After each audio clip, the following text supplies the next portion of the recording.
What's going on, guys? Jacob Orth back here with another video of Jacob's Life in Vegas, coming to you guys on a just brutal winter day here in Las Vegas. I tell you guys, it's like 4:30 in the afternoon. It's about 63 degrees right now. Life is rough here in Vegas, okay? But I'm coming to you guys the video where I want to give a shout out first actually to Cecil and Greg, who both tipped me on PayPal the other day. Cecil actually had to do it in pounds because he's across the pond, couldn't do it in US dollars, so I had to convert it, but it was all good. So thank you to Cecil and Greg who tipped me on PayPal the other day. I always put the PayPal link in the description of my videos, so if you guys ever tip on there, hey, thanks man, you guys are awesome, I appreciate it. So I'm coming to you guys today with a video about unions here in Las Vegas and what they face with technology going forward. And this is something I touched on, and a couple other videos in the past about technology and how it's affecting Las Vegas, but I wanted to give a dedicated video to this topic. As you guys can see, I'm right outside the Culinary Union here. Show you guys where it's at actually. It's actually right near the Strip, so you guys can see I'm right behind like the Stratosphere. So right behind the Stratosphere, right, you guys might be able to see over there in the distance, the restaurant, there's Tacos Mexico. I did a video over there years ago reviewing the Mexican food over at there at Tacos Mexico. So for those of you who don't know, unions have been a big part of, you could say Nevada's history, but really Las Vegas's history here. For decades, unions have been very influential here in this town. They've gotten a lot of support here, right, going all the way back to the mob, having so much control over Las Vegas. I mean, unions have a pretty strong history here, in the Las Vegas area. And in 2018, I looked this up, there's almost 15 million people in unions. I think the national average is like 10.5% for people that have union membership, and I think New York was the highest state. Nevada's actually right about there. Nevada's between like 10 and 15% for people that are union members in terms of the work that they do. So unions like, right here, right, the Culinary Union, Teamsters Union, Painters Union, Steel Workers, things like that. There's a lot of different unions that, people can have membership to, and a lot of those are influential here in the Southern Nevada area. And recently, actually, the Palms Hotel, their casino, in April of 2018, their workers there actually voted to unionize over at the Palms Hotel. So, it's something that I said is very strong here in Las Vegas. A lot of the big properties, a lot of the casinos on the Strip are union, downtown has unions too. Not all of them, but a lot. And these unions are up against a battle when it comes to technology, okay? It's like I said in the video I did May, June, right around that time last year, when they were renegotiating the contracts here with, Caesars and MGM, these big corporations, and I think it was, 50,000 employees or something like that, had this union membership, and, it's big for the area because like hospitality is the biggest employer here in Nevada. If I can find the link, it was a good article on Vegas Inc. If I can find, I'll link it down below about who the biggest employers in the state. And I think like the top 5 or 6 are all like hospitality companies here in Nevada. So I mean that tells you something about how much influence there is here in this state, and how much unions mean to this industry, this hospitality, in this town. And with technology changing the way it is, what I had mentioned in that video was, I think in the future, 5 years from now, as every 5 years they do the union contracts, I think unions are going to have a really uphill battle in 5 years, or I guess now it's 4 years and change they're going to have, because there's so much technology that companies are implementing. Some of them already have implemented certain things, and I think it's going to be really tough for the unions when they go for their next negotiation on their contracts, to try to get something like a wage increase for their workers, because companies have already started putting things into use, right? Like, so think of, front desk people, okay? A lot of places now, have self-check-in, right? You have self-check-in kiosks when you go to these hotels, right? You can just check it on your phone at a lot of these places, right? So you don't even need as many front desk people as you used to. And, that's just how technology works. Technology has displaced a lot of people over time, right?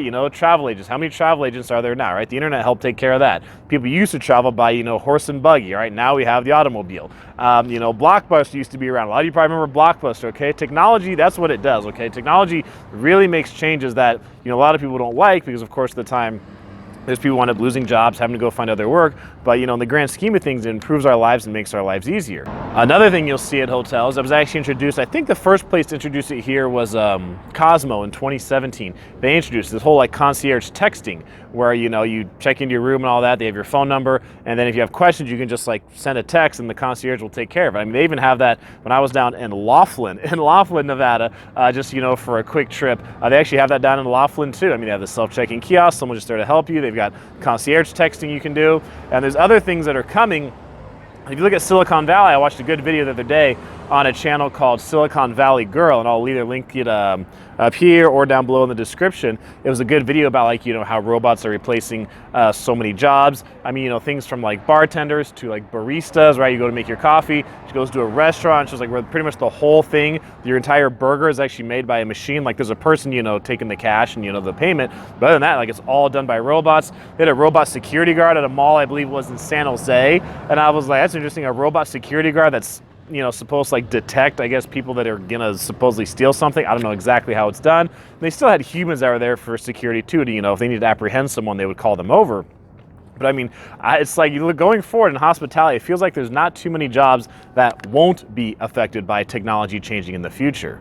I mean, I even saw a video a few years ago, I believe it was in Japan, where they had a waiterless restaurant, where, you know, it seemed like a diner, something you would have here in the US, a place like that, but people were sitting in their booths, you know, around the restaurant, and they had basically a track that would go, you know, on the wall, but it's way at the top part of the wall. It would have the tray on it, and it would just, you know, follow this track. It would go, and on the track, it would go around the entire restaurant, but each table had a part where it could, you know, the track could flip, and it could just go down onto the table, put the tray on the table with the food, and you could just eat it there. Like, you did not even need a waiter to deliver the food anymore. I mean, that's, you know, probably going to become more and more common going forward.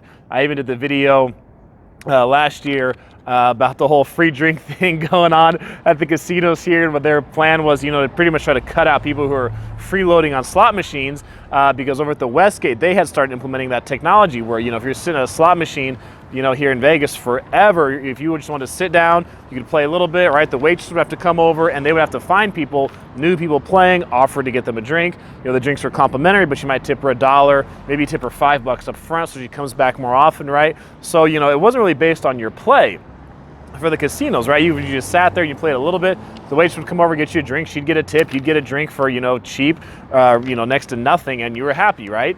But now that's changed where, you know, at the Westgate, they use the technology now on the machine where, you know, when you're playing, the machine will tell you when you're eligible to get a free drink or a complimentary drink. And it's usually no more than one every 15 minutes because they don't want to overserve you. So now if you're the waitress just stands over by the bar, waits for the slot machine to, you know, for the customer to get notified they can get a complimentary drink. The customer puts in their order like on the slot machine, order gets sent to the bar, and then the waitress brings your drink over. Like, you don't need as many waitresses anymore, like, you know, working the floor to try to see if people need drinks. So companies are able to cut back on costs when it comes to their staff, and they save, you know, in terms of how much their cost is when it comes to alcohol, because it cuts out a lot of people who are freeloading. But that's something where technology is getting used that's, you know, going to actually cut jobs. It's going to, you know, they don't need as many people working anymore just because now they can use software to do it. And as much as some people may not like this change, you know, I mean, businesses are going to do it, okay? Whether people like it or not, businesses, you know, they are going to implement these changes. You know, I mean, if you're a business, you're probably going to like automation. Whatever you can automate to make your life simpler as a business owner, you know, you're going to do it. Particularly in a business, if you don't have huge margins, you know, maybe something like a restaurant where you don't have as big of margins, and, you know, your staff is your biggest cost, your employees your biggest cost, then, you know, it makes sense for them to go ahead and do that and go ahead and, you know, get kiosks, right? I mean, even fast food places, some of them like McDonald's, you only have a kiosk, you just go in there and punch in your order. You don't need someone to even work at the front anymore for that. So, you know, they're going to do it to cut back on their costs and save the money. And you'll see when it comes, you know, putting in a machine or something like that at a place of business, yeah, there's, you know, a large upfront cost. You have to get, you know, when you're going to have the machine, you're going to buy, you're going to put it in, right? Whatever the case is, you know, whether it's an ordering kiosk or whether it's, hey, a bartender serving drinks, right? I mean, we actually have a place here in Las Vegas called Tipsy Bartender, where, you know, it's a machine that serves your drinks. You don't even need a human bartender anymore. Now, places do that because when they get these machines in, so there's the big cost up front for them, but over time, they wind up making that money back and then some. Because when you're dealing with employees, you know, there's certain factors that come into play when you're dealing with humans versus machines, right? Machines can obviously break down and need to get repaired. But, you know, when it comes to machines in the workplace, you know, right, they don't show up late, they don't call off sick, they don't gossip in the workplace, right? You don't have to take time out to discipline an employee or go to HR or anything like this because they're having some issue with another employee, or whatever the case is. Machines don't file complaints. Machines don't sue the company or anything like that. Machines, you know, don't have their kids don't get sick, then they say, hey, I got to run home, you know, because my kid is sick, right? None of that happens when you have machines. I mean, they're a machine. They can just keep going. So for a business owner, you know, for them, they look at it as, hey, that's more valuable. They want that. They want to use that technology. but it's going to be interesting to see the impact it's going to have here in Las Vegas, just because it's such a big union town here. And, you know, it's going to be tough, like I said, in the next union contracts, next round of negotiation, because I don't believe the economy is going to be doing as well then as it is now. That's one factor in the situation. The other factor is, you know, when unions want to get higher wages for their employees, higher wages for their workers, you know, the higher you try to push the wage, you know, the more attractive that option for, you know, automation becomes for a business owner. Because you have some people, I've met several people here in town over the years. Met one lady who used to do housekeeping on one of the properties here on the Strip. This is probably, I think, 6 years ago she was doing it. And I think she was getting $15, $55 an hour. And this was a non-union property, but they had to pay competitively to compete with unions.